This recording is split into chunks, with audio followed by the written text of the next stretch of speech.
Okay ठीक है, question first, question second, question third. हाँ, नाभिक की द्रव्यमान संख्या क्या होती है? क्वेश्चन नंबर थर्ड, थोड़ा सा वाइस आई थिंक पता नहीं है मुझे, लेकिन जो होगा देख लेंगे। क्वेश्चन नंबर थर्ड से हम फिर से मान लो स्टार्ट करें। 2 क्वेश्चन हमने कर लिए हैं, अगर आईडीओ आया है तो ठीक है, नहीं आया तो कोई बात नहीं, इसे नेक्स्ट सेशन में कवर कर दूंगा। नाभिक की द्रव्यमान संख्या क्या होती है? द्रव्यमान संख्या आप सभी को पता होगा, इजी क्वेश्चन है, आप सभी को मतलब ये पता होगा, जो द्रव्यमान संख्या होती है उसके सदा उसके परमाणु क्रमांक से ज्यादा होती है। सिंपल सी बात होगी, सदा परमाणु क्रमांक से कम होती है, ज्यादा होती है, और उसके परमाणु क्रमांक के बराबर होती है। उसके परमाणु क्रमांक से ज्यादा तो कभी उसके बराबर होती है नहीं, गलत होगा। जो नाभिक की द्रव्यमान संख्या होती है, नाभिक की जो द्रव्यमान संख्या होती है, ठीक है, वो उसके परमाणु क्रमांक एटॉमिक नंबर से हमेशा के हमेशा ज्यादा होती है। सो इस क्वेश्चन का right answer question number third का बी हो जाएगा। चलिए नेक्स्ट क्वेश्चन को यहाँ पे अपन बढ़ते हैं। क्वेश्चन नंबर 4 आप सभी के सामने है कि निम्न में से किसने आणविक सिद्धांत को प्रतिपादित किया? ये ऑप्शंस दे रखे हैं, उनमें से किसने आणविक सिद्धांत को प्रतिपादित किया? मैडम क्यूरी, अल्बर्ट आइंस्टाइन और जॉन डाल्टन। डेफिनेटली क्वेश्चन मैं पहले भी करा चुका हूं, अगर आपने पीछे का सेशन देखा होगा, लेकिन वो थोड़ा सा मतलब वैसा था, घुमा के था, ये भी थोड़ा घुमा के ही है, लेकिन आंसर एक ही है। ठीक है, इसका आंसर एक ही है कि आणविक सिद्धांत का प्रतिपादन किसने किया, तो आप बोलोगे सिंपल सा ये जॉन डाल्टन है, राइट आंसर आपका हो जाएगा। अगला क्वेश्चन है, प्रोटॉन की ऊर्जा संवेग P तथा वेग c में संबंध होता है। सिंपल सा एक फार्मूला आपको बताना है, जो प्रोटॉन की एनर्जी होती है E, संवेग मोमेंटम P तथा वेलोसिटी c में क्या रिलेशन है, ये हमें बताना है क्वेश्चन नंबर 5 में। तो फार्मूला आप सभी ने पढ़ा होगा, डायरेक्ट फार्मूला ही होता है, क्या होता है, P = E upon C, E = PC। ठीक है, आप सभी ने पढ़ा होगा, जहां पे P आपका मोमेंटम होता है, C आपका वेलोसिटी एंड E आपका प्रोटॉन की एनर्जी। ठीक है, एनर्जी ऑफ प्रोटॉन। सो आपका राइट आंसर कौन सा हो जाएगा? P = E अपॉन C, या कौन सा होगा? P = ये तो है नहीं, B आ रहा है यहाँ पे, P = C अपॉन E, तो हमसे P = E अपॉन C होता है, ये भी नहीं होगा, ये बिल्कुल राइट हो जाएगा, ऑप्शन नंबर डी बिल्कुल राइट हो जाएगा। चलिए नेक्स्ट क्वेश्चन के लिए यहाँ पे बढ़ते हैं अपन। एक परमाणु में 2 इलेक्ट्रॉनों की चारों क्वांटम संख्याएं आपस में समान हो सकती है, यह नियम किस वैज्ञानिक से संबंधित है? ऐसा नियम किस साइंटिस्ट ने दिया था कि किसी परमाणु में 2 इलेक्ट्रॉनों की चारों जो क्वांटम संख्याएं होती हैं आपस में समान नहीं हो सकती हैं? हुन्स ने, पाउली ने, फैराडे ने, या फिर आर्हेनियस ने? किसने यह नियम बताया था, बताइए। कि एक परमाणु है, कोई भी एक परमाणु है, मींस एटम है, उसमें इलेक्ट्रॉनों की चारों क्वांटम संख्याएं जो है ना आपस में समान नहीं हो सकती हैं, तो किसने कहा था? आप बोलोगे तुरंत पावली ने। भैया किसने? पावली ने। आप बोलोगे पावली ने। चलिए नेक्स्ट क्वेश्चन के यहाँ पे बढ़ते हैं, आगे और डिस्कस करते हैं। ठीक है, तो एक सेकंड, थोड़ा सा कलर चेंज करने का सोच रहा हूँ मैं, क्योंकि रेड ही है ना सब। ठीक, रासायनिक तत्व के अणु के संदर्भ में चुंबकीय क्वांटम संख्या का संबंध किससे होता है? चुंबकीय क्वांटम संख्या का संबंध किससे होता है, बताइए। मैग्नेटिक क्वांटम संख्या जो होती है, मैग्नेटिक क्वांटम नंबर होते हैं, उनका रिलेशन किससे होता है रासायनिक तत्व में, बताइए। अभिविन्यास से, आवृत्ति से, अमाप से, या फिर चक्रण से? मैं पूछ भी क्यों रहा हूं, क्योंकि मैं ऑफलाइन करा रहे हैं ना, ऑनलाइन तो अभी है नहीं। तो चलिए आप इसका आंसर फिर भी एक बार कमेंट जाके करो, क्वेश्चन वीडियो को पॉज करो, कमेंट करो, देखते हैं क्या आता है आपका आंसर। ठीक है, और मैं वीडियो ये नहीं कि मैं आंसर बता दूं फिर आप बता रहे हो। तो इसका राइट आंसर क्या होगा? इसका राइट आंसर क्या होगा? रासायनिक तत्व के गुणों के संदर्भ में चुंबकीय क्वांटम संख्या का संबंध जो होता है उसके चक्रण से होता है। किससे होता है? उसके चक्रण से होता है। ठीक है, अमाप गलत है, आवृत्ति भी गलत है, अभिविन्यास भी गलत है। तो यहाँ पे राइट आंसर क्वेश्चन 7 का ऑप्शन नंबर डी होगा। नेक्स्ट है, क्वांटम संख्या जो किसी कक्षा में अंतरिक्ष में अभिविन्यास की दिशा विनिर्दिष्ट करता है। क्वांटम संख्या जो किसी कक्षा में अंतरिक्ष में अभिविन्यास की दिशा में विनिर्दिष्ट करता है, क्या कहलाता है? मुख्य क्वांटम संख्या, कक्षीय क्वांटम संख्या, चुंबकीय क्वांटम संख्या, या प्रचक्रण क्वांटम संख्या? क्वेश्चन नंबर 8 आप सभी के सामने यहाँ पे है। तो क्वांटम संख्या जो कक्षा में अंतरिक्ष में अभिविन्यास की दिशा में विनिर्दिष्ट करता है, उसे हम बोलते हैं, क्या बोलते हैं? उसे हम चुंबकीय क्वांटम संख्या। तो ऑप्शन नंबर कौन सा राइट हो जाएगा? सी नंबर बिल्कुल राइट है। देख सकते हो यहाँ पे लिखा हुआ है चुंबकीय क्वांटम संख्या, ऑप्शन सी बिल्कुल राइट है। अभी हम नेक्स्ट क्वेश्चन की ओर बढ़ते हैं। किसी तत्व के रासायनिक गुण निम्नलिखित में से कौन तय करता है? ठीक है, तो बढ़ते हैं आगे। ऑप्शन देखो, प्रोटॉनों की संख्या, इलेक्ट्रॉनों की संख्या, न्यूट्रॉनों की संख्या, या फिर ऑल ऑफ दिस, इनमें से मतलब सभी के सभी, protons number, electrons number, neutrons number, या फिर ऑल ऑफ दिस, मतलब ये सभी के सभी। और बैकग्राउंड में थोड़ा सा साउंड आ रहा होगा तो प्लीज मैनेज कर लीजिएगा, क्योंकि अभी अभी इन्हें कौन रोके, ठीक है। तो किसी तत्व के रासायनिक गुण इनमें से कौन तय करता है, तो वो फिर आपका इलेक्ट्रॉन हो, प्रोटॉन हो या फिर न्यूट्रॉन हो। सब के सब अगर जाने का प्लान है तो बिल्कुल गलत आंसर है आपका। राइट आंसर होगा किसी तत्व के रासायनिक गुण इनमें से कौन तय करता है, तो रासायनिक गुण जो तय करता है वो आपके इलेक्ट्रॉन्स की संख्या जो होती है, ठीक है, वही तय करता है। तो क्वेश्चन 9 का ऑप्शन नंबर बी राइट हो जाएगा। किसी परमाणु के बाह्यतम कक्षा में कितने इलेक्ट्रॉन रह सकते हैं, बाह्यतम कक्षा में आप सभी ने सुना होगा इलेक्ट्रॉनिक विन्यास 2, 8, 18, 32 ये सुना है ना, वही चीज हमसे यहाँ पे पूछी है। किसी परमाणु के बाह्यतम कक्षा में कितने इलेक्ट्रॉन रह सकते हैं, बताइए भाई। तो 2, 8, जैसे सोडियम का निकालेंगे 2, 8, सोडियम 2, 8 हो जाता है यहीं से, तो 8 होते हैं, ठीक है। कितने होते हैं बाह्यतम कक्षा में, मैक्सिमम से पूछा एक कक्षा में कितने इलेक्ट्रॉन्स रह सकते हैं, कितने इलेक्ट्रॉन्स रह सकते हैं, तो 8 इलेक्ट्रॉन रह सकते हैं। कितने इलेक्ट्रॉन रह सकते हैं, 8 इलेक्ट्रॉन रह सकते हैं। नेक्स्ट क्वेश्चन नंबर 11 की ओर बढ़ते हैं। एक परमाणु में 9 इलेक्ट्रॉन तथा 10 न्यूट्रॉन है, उनकी द्रव्यमान संख्या क्या होगी। मैं पहले भी इस क्वेश्चन का फार्मूला आप सभी को बता चुका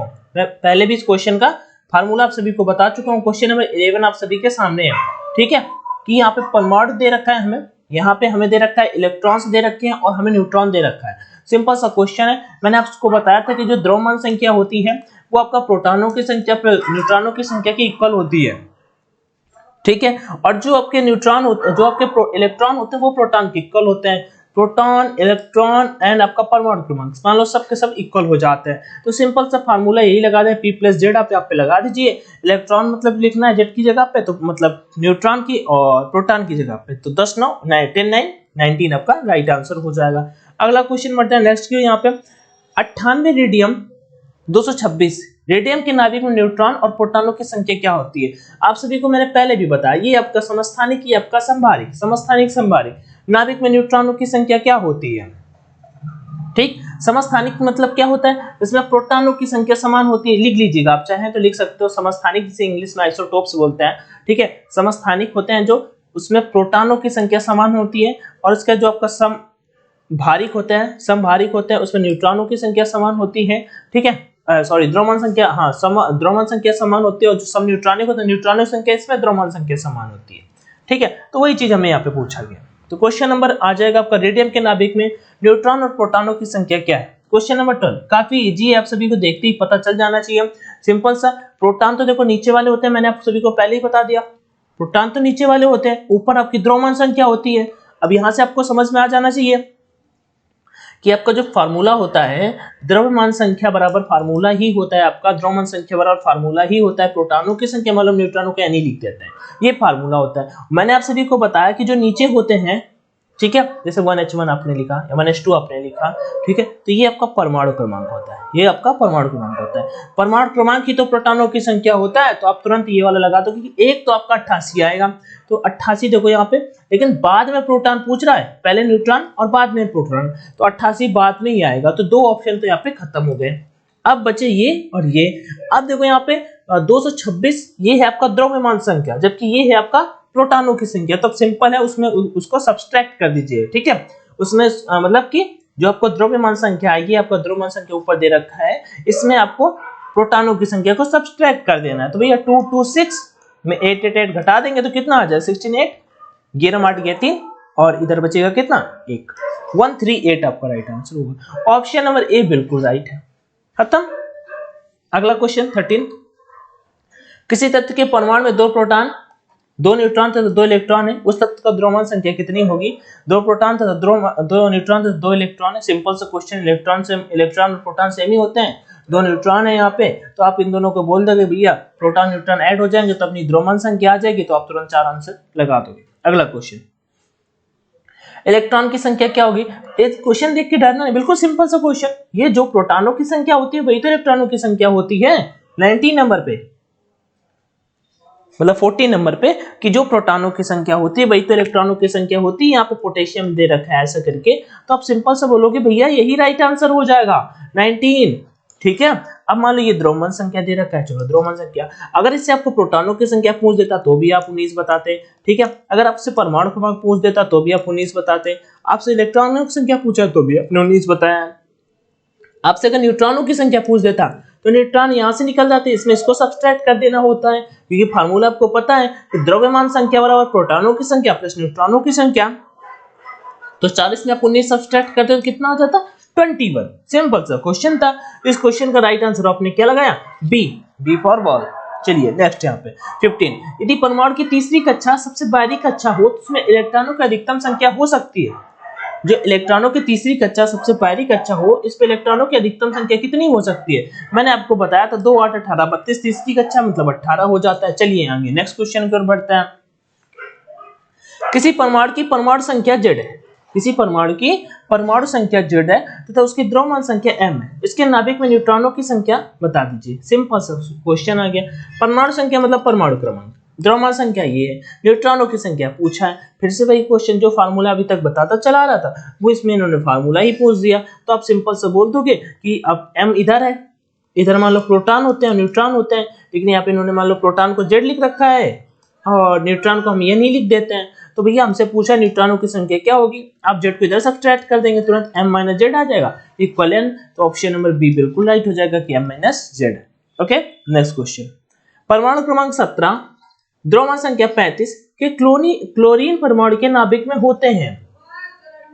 ठीक है, क्लोरीन परमाणु के नाभिक में, देखो क्लोरीन परमाणु के नाभिक में होते हैं, क्या होते हैं देखो यहाँ पे 17 क्लोरीन होता है, ये मतलब हो गया आपका एटॉमिक नंबर, परमाणु क्रमांक, इलेक्ट्रॉनों की संख्या, जो भी आप बोलना चाहो, प्रोटॉनों की संख्या और द्रव्यमान संख्या हमें इतना दे रखा है। अब आपसे यहाँ पे पूछा है कि 18 प्रोटॉन होते हैं, आप तुरंत बता दो कि भैया गलत बात है, गलत बात, आप तुरंत बता दो बिल्कुल गलत बात है यहाँ पे। ठीक है, आप तुरंत अगला देखोगे 18 न्यूट्रॉन होते हैं, 18 न्यूट्रॉन होते हैं, आप तुरंत चेक कर लो कि 35 ये द्रव्यमान संख्या दे रखी है, 18 परमाणु संख्या मतलब प्रोटॉनों की संख्या दे रखी है 17, अगर 35 में से 17 घटाएंगे तो कितना आ जाएगा 18, मतलब कि ये न्यूट्रॉनों की संख्या 18 बिल्कुल सही दे रखी है। आगे आ जाओ, 35 प्रोटॉन तो होंगे नहीं क्योंकि 35 तो आपका द्रव्यमान संख्या है और 35 न्यूट्रॉन भी नहीं होंगे, न्यूट्रॉन तो हमने 18 निकाल दिए हैं। तो आप तुरंत बोलोगे भैया 18 नंबर बिल्कुल राइट है, 18 राइट आंसर होगा, ऑप्शन बी लगाएंगे, टिक पेपर में लगाएंगे, ऐसे बढ़ जाएंगे।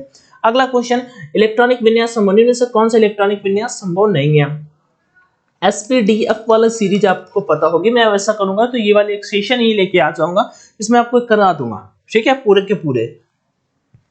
तो इनमें से कौन सा संभव नहीं है ये हमें यहाँ पे बताना है। तो सिंपल सा आप सभी देख सकते हो 1s2 2s2 2p SPDF फिर S ला दिया इन्होंने, तो 2 2 2 2 6 ये वाला यहाँ पे इसका राइट आंसर हो जाएगा ऑप्शन नंबर बी। मैं इसका एक सेशन करा दूंगा आप सभी को अच्छे से, पहले उसमें समझा देंगे उसके बाद फिर ये करेंगे। अगला 19 1s2 2s2 2p6 किसका इलेक्ट्रॉनिक विन्यास है? सोडियम और नियॉन का, ठीक है, और प्लस आयन दे रखा है नियॉन और फ्लोरीन का, नियॉन प्लस और फ्लोरीन का। तो सिंपल से इसका राइट आंसर क्या हो जाएगा? नियॉन Ne और Na प्लस का। तो इसका राइट आंसर कौन सा होगा?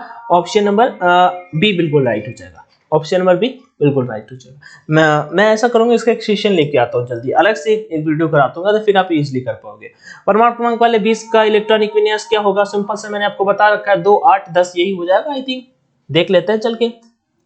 2 8, अच्छा सीरीज चलती है 2 8 18 32, ठीक है, ये आपका इलेक्ट्रॉनिक विन्यास होते हैं, इस सीरीज को फॉलो करते हैं। तो पहले 2 आएंगे फिर 8 आएंगे, तो 10 तो यहीं से हो जाएंगे, 18 नहीं होगा, ठीक है। 2 अब 2 आएंगे, ठीक है, फिर 8 आएंगे और फिर उसके बाद 8 आएंगे, क्योंकि 20 का बताना है ना, 2 8 8, तो 8 8 16 2 18 और 2 20, कौन सा है? कोई है? 2 8 8 2, ये तो नहीं है, ये राइट है, हाँ सी नंबर बिल्कुल राइट हो जाएगा, ठीक, सी नंबर बिल्कुल राइट हो जाएगा।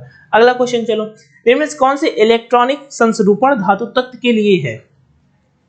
बताओ, इस क्वेश्चन का आंसर बताइए कमेंट सेक्शन में, किसी को अगर आता हो आपने तो बताइएगा, नहीं तो मैं सेशन करा दूंगा। इलेक्ट्रॉनिक विन्यास जो SPDF होता है इनका जैसे सीरीज चलते 2 8 18 32, तो फिर आप ये इजीली क्वेश्चन कर पाओगे।